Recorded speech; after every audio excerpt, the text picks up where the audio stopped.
I played over 50 of the demos that are available with this year's Steam Next Fest so that I can make this video and give you a quick rundown on my takeaways for each game. Are they good? Are they bad? Are they anywhere in between? If you watch this video, you will know. In my selection for which games to play, I did mostly search for games with fantasy, historical and grand strategy filters, but don't worry, Steam is so broken that those filters obviously didn't mean anything. So we have a healthy mix of all genres in here, a healthy range of terrible and great games, and all of the games are sorted alphabetically in the videos, so that you, if you know the name of a game, can very easily seek it up and see whether it was a good one. For that, you can just use the video's chapter markers. First things first, 1348 ex voto. This is a cinematic action game focused on the protagonist's quest to save her dearest Bianca. The Italian town in which the demo is set is beautiful, and the story of the full game may, hopefully, tell an interesting tale of personal heroism and sacrifice, although only glimpses are visible within the demo. The game runs poorly. As a story-focused game, it also suffers significantly from its characters' facial expressions looking extremely goofy. There needs to be some tweaking done there to produce any emotional impact during cutscenes. Simultaneously, the actual gameplay is mediocre more than anything. The parry-based combat system is basic and bland. And what's more, well, what little exploration can be done in the picturesque Italian town's linear level design is not at all interesting. It is simply a blind search for interactables. All in all, I would recommend this game if you really want to hear Shadowheart's voice again, as Jennifer English voices Bianca. Other than that, honestly skip-worthy.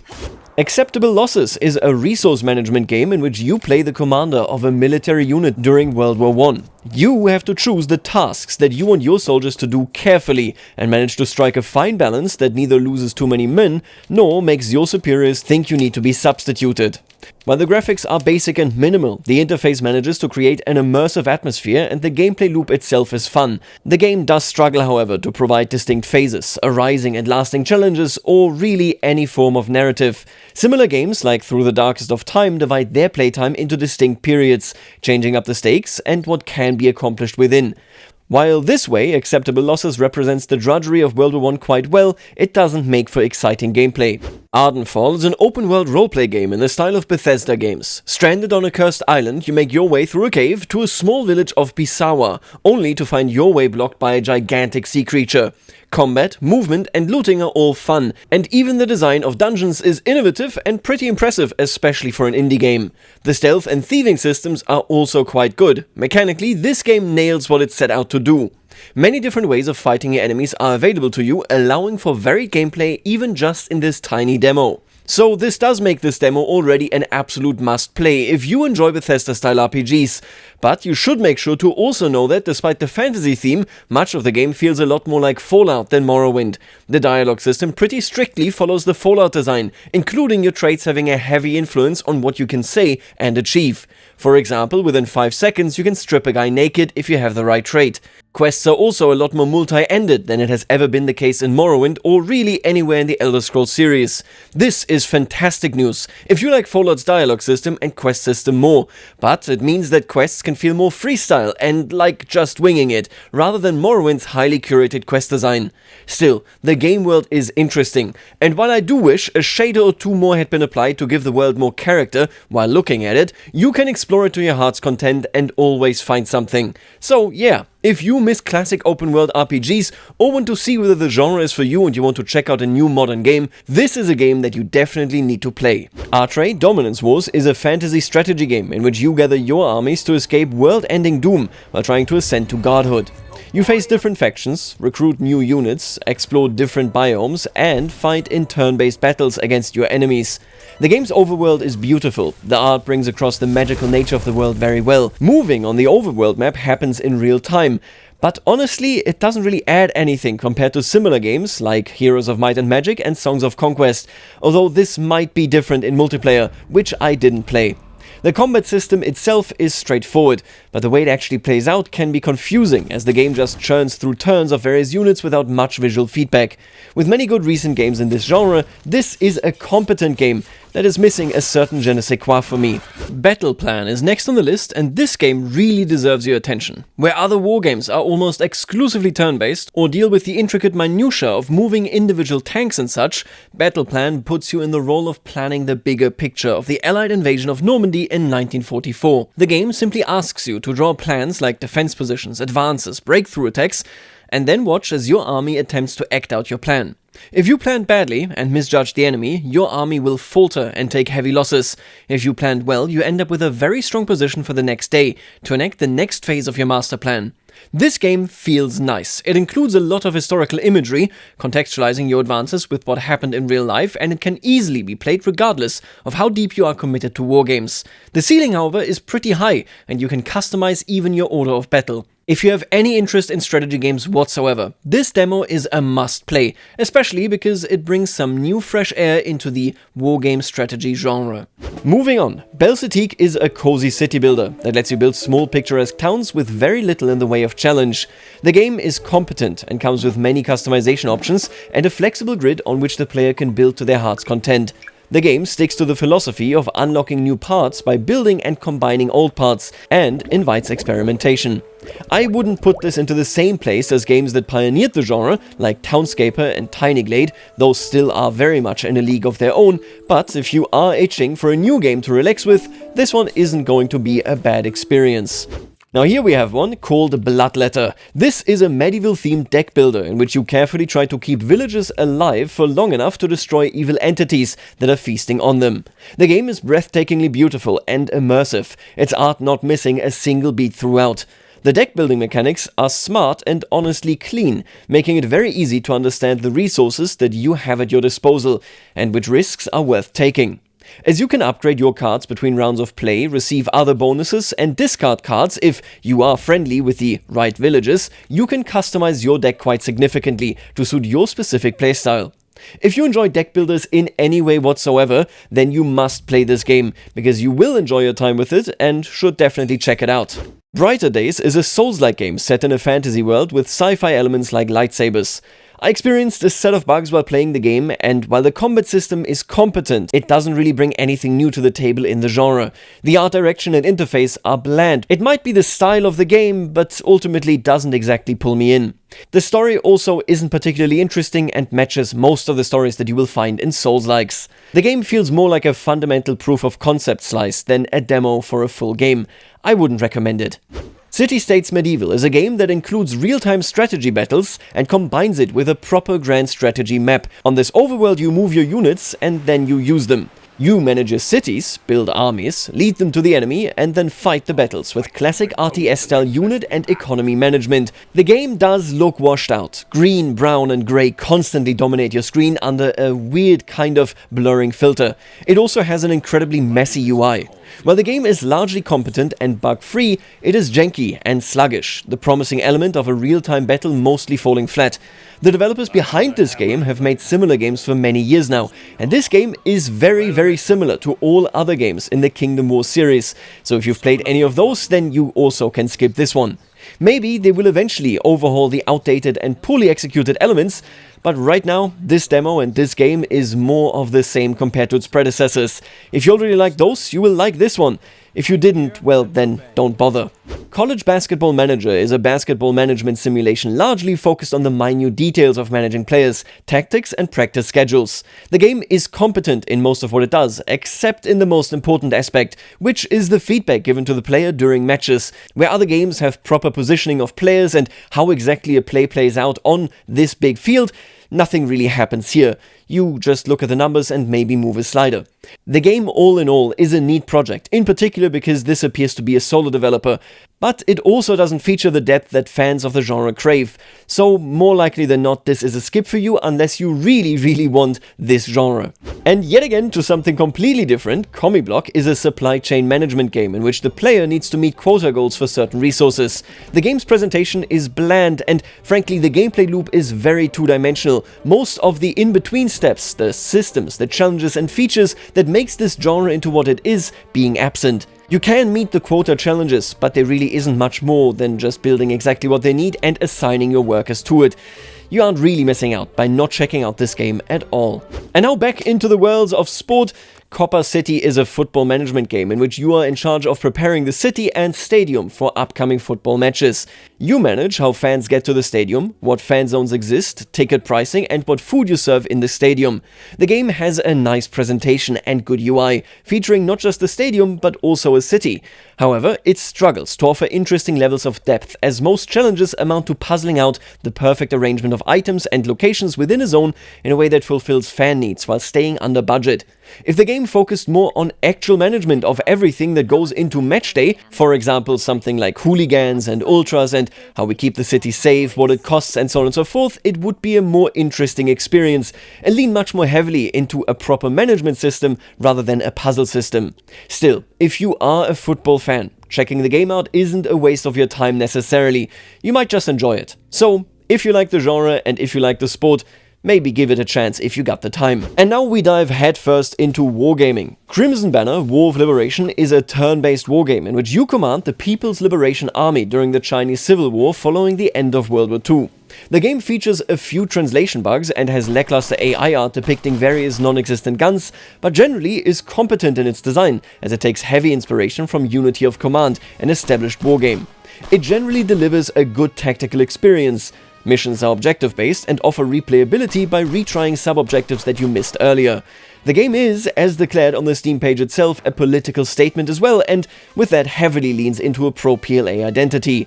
Still, no other game regularly explores and brings to life this area and period of history, so it's your call to decide whether you are desperately hungry for a game in that area or not. At the very least, the mechanics are pretty good, so if you got no other wargame on the horizon, this should be an option. Sticking with the theme of Crimson, Crimson Oath is a Souls-like adventure game. It looks and runs decently well, and its combat system follows the classic pattern of breaking a protective health bar before chipping away on the real one. Parries and dodges of course guaranteed. It doesn't feel all too bad, but falls flat on improving any of the systems impacting gameplay in comparison to its competitors.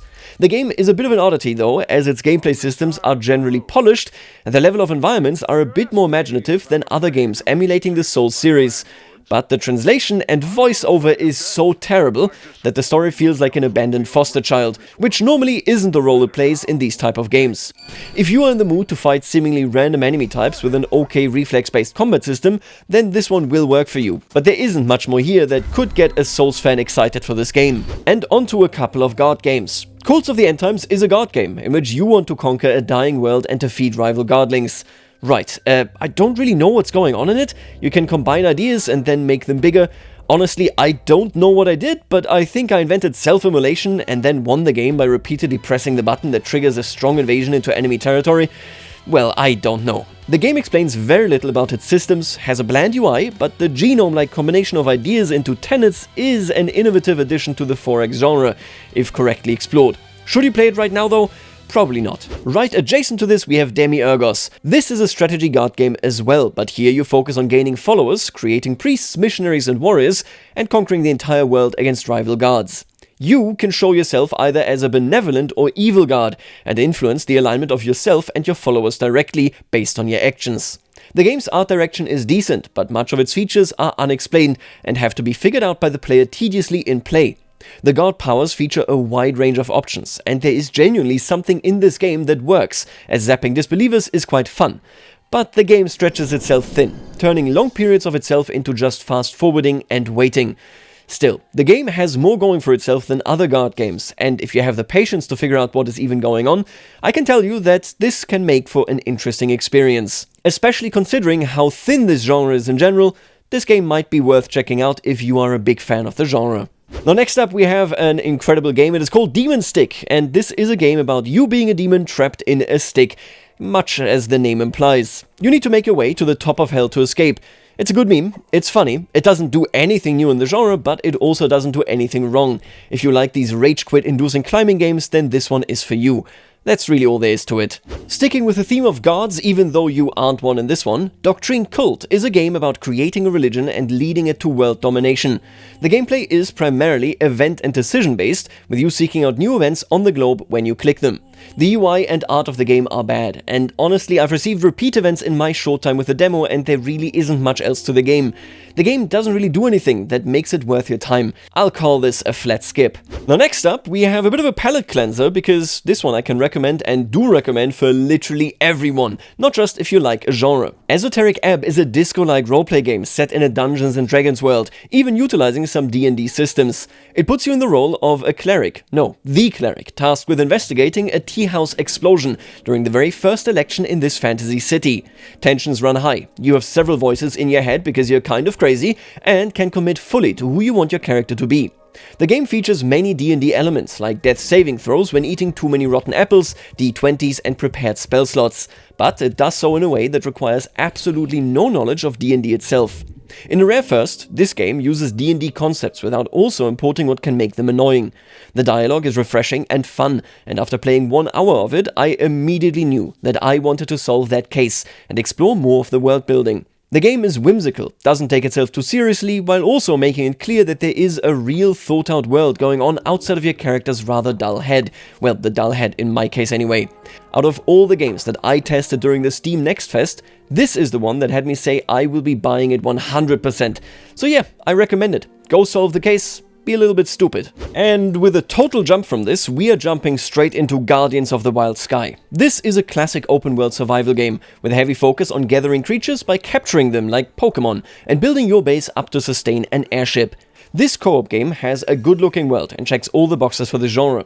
While the world itself feels somewhat dead, as monsters and resources respawn in firm points, where they stood just moments after interacting with them, as if the game was an MMO, the game also cuts away a lot of the genre-typical grind this way.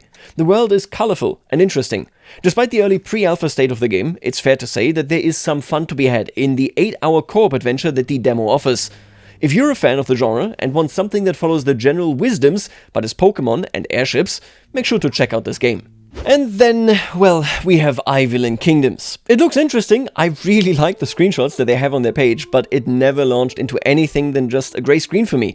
A problem many others are confirming. I tried it on several days and no luck, so yeah, sadly no gameplay and no evaluation for this one. For me, it's a skip. If you can get it to work, tell me whether it's a good one. Next up, I played Journey to the King. This is a jump and run in which you play a knight that has to journey to the king. This sounds as simple as what the game itself is. It's a very basic jump and run game. That's really all that can be said about it, so yeah, hey, if you're bored, maybe check it out. Otherwise, probably a skip. And now as we reach the letter K, I mean you guessed it, Kingdom and Knight is going to be in all of the titles following. Kingdom Dice is a Monopoly style game in which you move across the board, buy properties and step onto tiles by accident that sometimes will cost you $100. You can also manipulate dice of other players, which are either bots or some of your friends. There are some changes made here to the Monopoly mindset, and yeah, they're not even necessarily bad. There's some randomness to this, but that's just what the game is. At the end of the day though, the game is not beautiful to look at, and not much is added to the actual experience by these new systems. So you might just want to play Monopoly and scream at your friends and family the old-fashioned way instead of playing this game. King of the Dwarves is a dwarven city builder game. The graphics follow a cute old-school style, and the game is easy to pick up and understand. Well, this most definitely is no dwarf fortress, I mean, what is, but rather a pretty typical city builder. Building within the mountain works very well and it's fun. Expanding, extracting and attracting more dwarves and digging deeper also ultimately leads to hostile forces threatening your settlement. In this game, you want as many dwarves than you can get rather than individual dwarves having any personality. It is a completely solid dwarven city builder, and if you enjoy a more light-hearted and simple approach to the theme than Dwarf Fortress, worth checking out. The only thing is that the music is crazy repetitive, I'm serious. You gotta mute it and play your own Lord of the Rings soundtrack. Now in a completely different vein, we have Knight of Noshland, which is a tower defense game in the vein of Orcs Must Die. While the game's presentation is intendedly quite funny and the gameplay itself does tower defense gameplay well enough, performance is not good. And with the market as oversaturated as tower defense is, you might as well simply play a different game. And then as the last K game, we have one that name-wise seems pretty similar but actually is totally different. Knight's End is a classical co-op horror game. As a guardsman, you have to venture out into the night to fulfill menial tasks, all while being terrorized by whatever evil creatures lurk around outside. You can play solo or with friends. The game really doesn't do a lot of things wrong. Its art direction is fittingly retro, gameplay is easily understood and fun, and I think this is a great party game. If you can grab a few friends, you won't regret getting mauled by some weird creature in 2 seconds together with them. It isn't doing anything new in the genre, at least not in my opinion. You are tasked with fishing, and during that you might face some type of calamity, and then you go back home, sleep, and play a new night, but it is doing the core of what the genre is all about incredibly well. If you're in the mood for it, jump into this. You're not going to regret it. Now moving on, but still sticking with the medieval theme here, The Long Winter is a game set in a tavern, in which you decide whether strangers get to stay inside or having to stay outside. The gameplay makes it relatively obvious who is and isn't a monster, as the monsters appear to be terrible liars, always speaking of weird voices speaking to them. Most of my time with the game has been walking 2 stories up to get to my bed, waiting for me to sleep, then going back 2 stories down to welcome a couple of people or tell them to stay out, drink a beer and go back up. It's a lot of going up and down. The assets are all over the place. You can't imagine how surprised I was when I welcomed a Roman soldier. And neither story nor gameplay really offer an interesting avenue. This game feels a lot more like a bare proof of concept rather than an actual demo. And next up we have a fascinating game. Lost in Art Miniature Realm is a game about Eastern mythology, explored through the lens of art. You solve puzzles to advance and learn more and more about interesting folktales, myths and culture from Iran, Afghanistan and other countries of the region. The puzzles in this game, sadly, are rather mediocre and won't deliver an experience that makes you feel engaged, but the art and mythology is something you rarely see showcased in video games, so as an educational resource, this game is still very interesting and worth the playtime. Next up is Ludus Magnatus Gladiator Manager Simulator. This is exactly what it says on the tin. The game's visuals and UI are clunky and lackluster, but having a gladiator league with actual teams and seeing them battle it out with the weapons you buy for them is a fun, goofy idea. The execution here makes it so that it's not really fun to deal with, but I think that this game could actually be a fun one if it became much more refined. For now, definitely a skip. Following that, we are with something very old. Machiavelli the Prince is a retro trade simulation game from 1995, now with multiplayer in this remake. In it, you compete for profit, can become Pope, and explore the old world. The demo works really well, although of course this remake can't offer any modern day mechanics common in modern trade games. Still, it works perfectly fine and the game's core gameplay is solid. If you like retro games, this one is a good remake.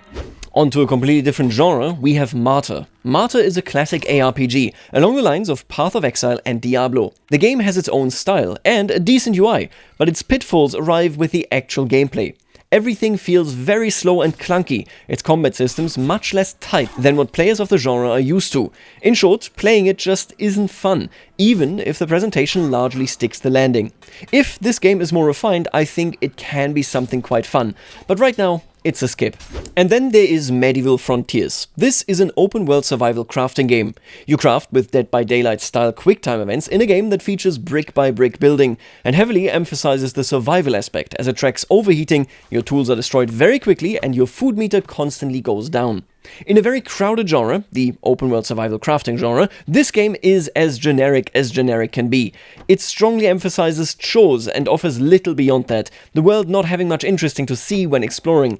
In the end, I died because I fell into water and simply sank to the bottom like I was Iron Mario from Super Mario 64. This one's definitely a skip, much like the next one. Medieval Life Simulator is a very low-quality grind game in which you can create goods to make money, which allows you to produce more goods to make more money. The visuals, UI, and gameplay mechanics are bare bones, and for some reason, the game also features the author's barely disguised fetish. Obviously, skip this one. The next game I tried was Naval Tactics. This is an RTS wargame in which you create your own World War II fleet for an engagement and try to destroy that of your enemy. The game is competent at what it does, has clean visuals and a good UI. However, the AI seem to behave weirdly in the games that I have played, making them no real challenge. As the game also features multiplayer, however, it is a decent take on the wargame RTS genre, but on the ocean. In general, there is a lot of love into getting models right, into giving you new options, such as air wings sortying out to destroy an enemy ship, and I think it is worth your time if you're a big fan of the genre, but otherwise, probably not for you. Alright, and those already were a ton of games, and there are many more to come, some of them even good, I promise. But for now, I just want to say that if you've been watching, make sure to subscribe because, well, I would be very grateful. But okay, let's just move on to Notmad. This is an open-world action game in which you explore an island with your mysterious beast companion. The game looks very generic, features generic combat, and emphasizes the leveling grind of defeating enemies heavily. The idea of a traveling base in the form of a beast is honestly great, but the game itself just isn't very fun. fun. While I only played it in single player, and the game does also feature multiplayer, I would put money on other similar open world games being a better experience still. It honestly just lacks the care that this idea needs to be executed well, and becomes a slog more than anything else. So I would say play a different open world game instead. Speaking of open world games, we have Nox Mortalis. This is an open world dungeon crawler in which you are sent to an island to defeat a great evil. The game leans heavily into a retro charm and features basic crafting, looting and combat. All of these elements are well executed and produce a fun experience if you are the type for this genre to begin with. Combat feels a lot better than in similar retro-style games like Lunacid or Dread Delusion, as it features a competent parry system instead of you just walking backwards. The game decided against featuring something like item quality decay, which results in much of the tedious grind the developers could have put into the game, making way for the exploration of the world instead. As the mechanics are rather simple, progression, better equipment and leveling happen relatively quickly. That means you can enjoy your time with this game and not regret it. If you like the genre, this is definitely something you want to play. Next up, we have Order of Kings. This is a Chinese mobile-style MMO game, in which you build up your own base to take over your region, band together with other players and conquer them akin to tribal wars. The game isn't good. Still, what frustrated me most was that I would have had to grind a lot to unlock sending voice messages in the in-game chat. I love global in-game chats, especially if I can just send random voice notes, but the game bars it behind having to endure bad gameplay for hours, which makes this all the more disappointing. Don't play it. With the next one, we're back to guard games, except this one is more heavily a sandbox style one. Pandora's Toybox is a game in which you have to gain followers fast enough to wipe out whatever religion opposes you in that particular level. The abilities of different guards can be combined, allowing you to pursue different strategies depending on your playstyle. Honestly, this is a good game, albeit with a few translation errors, but it is definitely also a pretty straightforward small game. If you enjoyed other sandbox games like it, this one might be up your alley. For everybody else, it might just be too small. A totally different game is Past the Fear. This is a roguelite bullet hell shooter. It has a unique art style, easily understandable mechanics, and generally feels pretty tight in its gameplay loop. In one playthrough, you steadily upgrade your abilities, focus in on particular builds such as fire, ice or lightning, and ultimately face down the boss. The game is excellent about telegraphing the moves of your opponents and informing you of how character builds work. The controls are tight and iframes work exactly as expected. Honestly, this is just a well-made game that might even get players from outside the genre into it to enjoy the entire genre a little bit more. You should check it out if you find the time. Now from here we have two completely different games, what can I say? We have Peasants or Rebels. It's a party game in which one player needs to find the other players and kill them, while the other players pose as NPCs until they can stage a revolution. The game itself is basic fun, as it follows the core gameplay of these type of games very well, but it doesn't do anything special with it, runs relatively poorly, and sessions tend to play out the same way each time, making the game stale after just a few rounds. So yeah, unless you're really bored, probably don't want to bother. And then we have Ramming Turtleship 1592 The Imjin War. This is a roguelite top-down action game in which you try to take out Japanese invasion fleets by crashing into them. The game features upgrade paths, different builds and weapons, and is a very goofy game in general. The art is, of course, basic and rather bland, but the gameplay itself is constantly action-heavy, like one knows Korean games to be. If you are feeling bored, worth your time. Every other time, probably not. Similar to that assessment, Ranchbound is a cattle-herding economy sim, and honestly, it's not gonna be worth your time. The game is visually unimpressive, gameplay is boring, and you don't really do much other than waiting until you can sell cattle to get money, buy more herd space, and rinse and repeat. It feels like a game that wanted to be a Western game first, but didn't really think about what would make for fun gameplay. Unfortunately, that means you should skip it.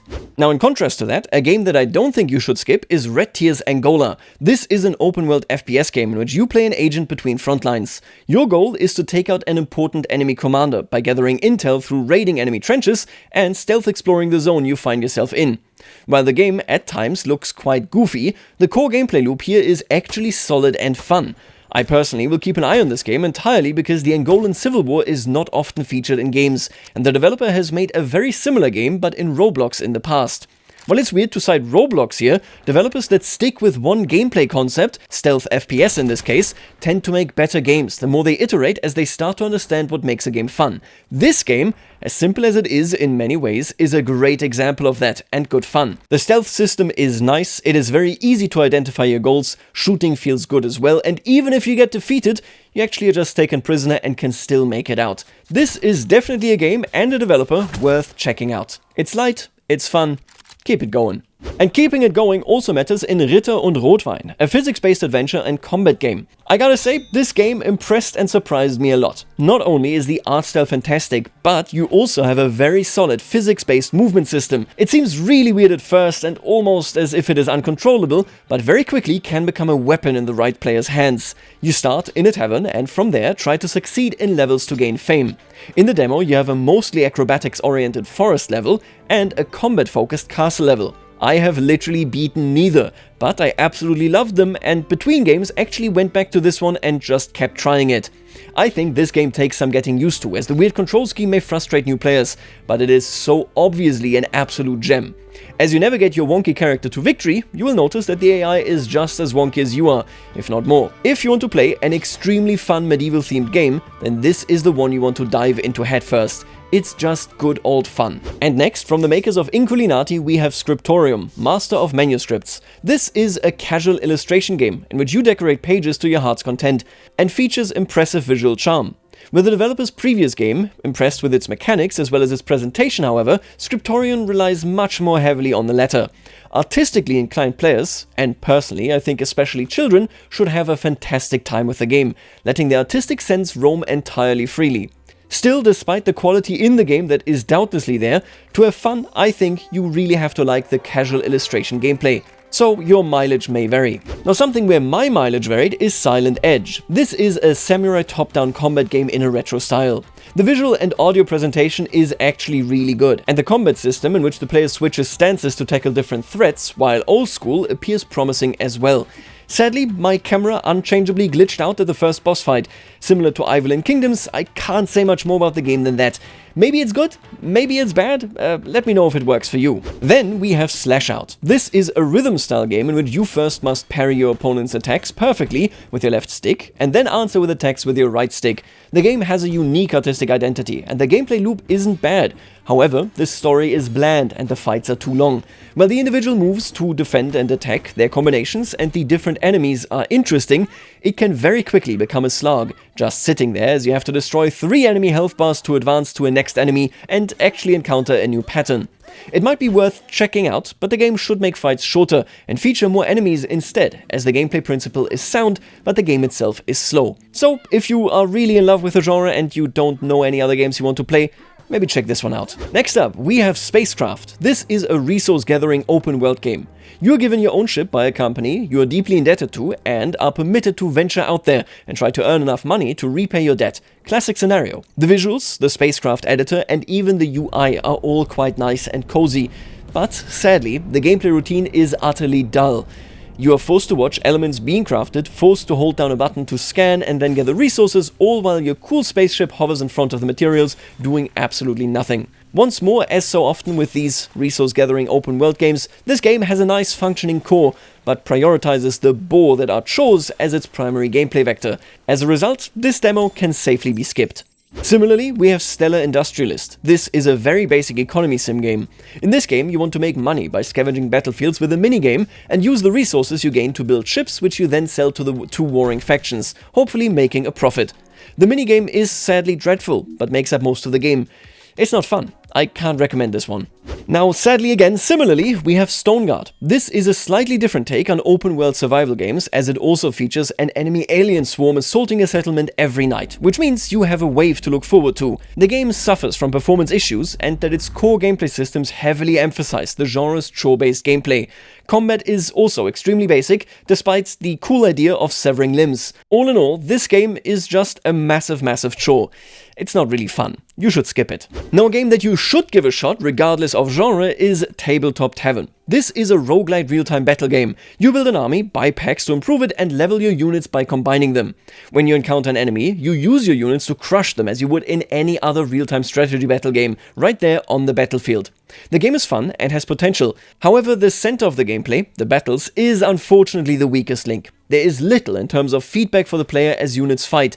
The unit variation, while it seems rich at first glance, is also actually quite low. Units largely feel the same through the different factions, and watching them duke it out is much less interesting than you would think. It feels like it is very light on the actual battle tactics, meaning battles become repetitive quickly. Still, if nothing else, I think those exact issues can be addressed by the devs, as it is more a polish issue than a core issue. This game fundamentally is fun, and you should check it out. Maybe the battles being a little bit lighter actually plays in the game's favor for you. The next game is Townsfolk, and that is a roguelite strategy game. You are in charge of a small colony and have to explore outwards, exploiting tiles as you find them. You have to balance your resources and amass enough to pay the king's tax after a set amount of turns.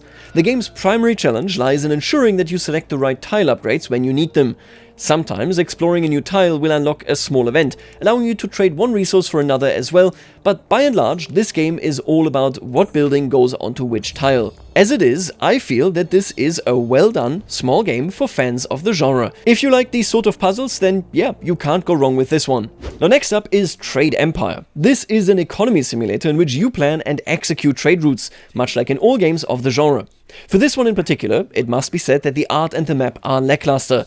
The fundamental mechanics of trade, so purchasing goods in a location that sells them for cheap and selling them elsewhere for a higher price, work flawlessly, and random events along the way can unexpectedly impact your bottom line. However, the game in its demo state does nothing that is new or unexpected, and while it may contain such mechanics in the full version, they're not available here. This is probably not worth your time. Now, completely different from this, we have Vanderborg. It is an action roguelike in which you are the castle. You drive around, eat other buildings, people and castles. The game has a variety of weapons, abilities, combinations and commanders, and visually looks absolutely charming. It is simple fun to drive around and crash into your enemies, punting them over the entire battlefield. As you progress through a level, your castle changes shape massively, as do the enemies. On paper, the game does everything right, but rounds felt far too long for me, as a single match can take up to 20 or even 25 minutes. If the level environments or the enemies changed more drastically throughout one match, that would be acceptable, but really they don't. The gameplay loop itself is good, but it just needs to be a little bit tighter. At some point, you're just driving around randomly crushing enemies, effectively waiting on the boss to finally appear. Still, the game is a fun, simple gameplay concept brought into reality that is guaranteed to be really fun for you, so definitely check out the game. This is a must-play despite the shortcomings. Now for the three last ones, we have three very different games. I played Web Wars, which is a small strategy game in which you take control of either the USA or Russia and try to destroy the other.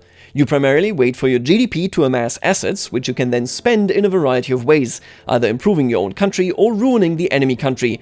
However, this mostly turns into a waiting game, which disappointingly has no payoff, as the AI didn't really do anything in my games other than convert all of its population to military personnel, wiping itself out in the process, while its GDP stagnated. Sure, it is a believable Russia, but it makes for a dull game.